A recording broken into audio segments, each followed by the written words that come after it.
Hello everybody, it's me, Dino. Sorry if it's been a while since my last video. Been busy with life, but I'm in the process of getting a new PC, which will help me out in video production, and I'm gonna do some animations with it. But until then, I'm gonna be using this little baby for a while. With all that info out of the way, let's talk about the latest film that's sweeping the cartoon community, Teen Titans Go to the Movies. Funny story, I actually went to see the film late at night, and I was the only one there.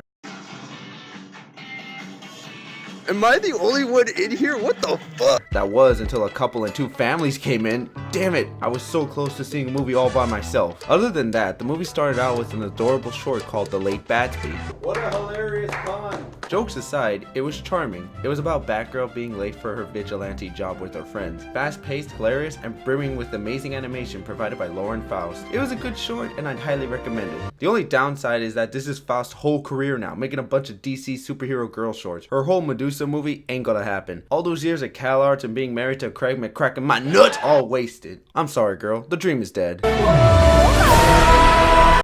Once that existential crisis is over, we're then presented with Teen Titans Go to the Movies. For years, many people have criticized Teen Titans Go for what they perceive as blatant disrespect shown to the original source material, with its different art style and not taking itself seriously. And a perfect example is how the original got a measly straight-to-DVD movie while this one got a theatrical release. People were so upset about this to the point of which there was an actual riot outside my theater.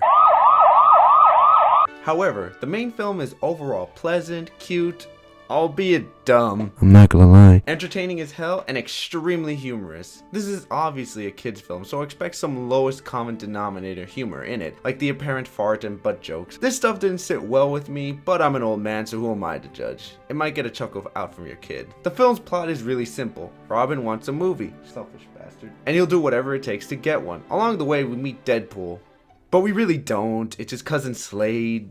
He's alright, and he's alright, I guess.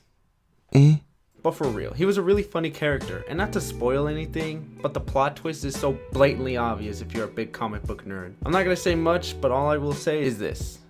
Jade Wilson. The end. But that is an example of the type of tone this film has. Very self-aware, and it does fit well within their universe. Characters are very wacky and over the top, but the main focus of the film is towards Robin, since he wants a movie because every superhero is getting one except for him. Whiny bitch. The main cast reprise their roles. Scott is great as Robin, energetic and always willing to lead the team. Greg makes Beast Boy the life of the party and the funny man. Kari as Cyborg plays off Beast Boy's humor and complements it. Hayden makes Starfire the sweet bubbly airhead that we all know and love. And Tara made Pam bust a huge nut. We also meet various other heroes like Superman voiced by Nicolas Cage. About damn time, it only took 28 years. Wonder Woman voiced by Halsey, who was in the 50 Shades sequel. And the Green Lantern voiced by Little fucking Yachty. Not gonna lie though, that music video was pretty cool. Oh, and Stan Lee's in here. Greetings, true believers. Another great thing about the film are the different art styles it has. Speaking of which, yo, Random! Yeah, Dino? Tell your friend I liked his little animation in the movie. Sure thing, fam. That was RandomHero, part-time animation teacher, full-time Hot Topic manager. He's friends with Benji Brook, a guy who you might have seen his work on the 25th anniversary of Cartoon Network. He animated a short segment of the film where Robin narcissistically sings about how his film will be the best there is. Now that was the good cheesecake stuff from our feature film. Now comes the bitter, rock-hard birthday cake that sits on the back of your fridge because your roommate hasn't even bothered to eat the damn thing.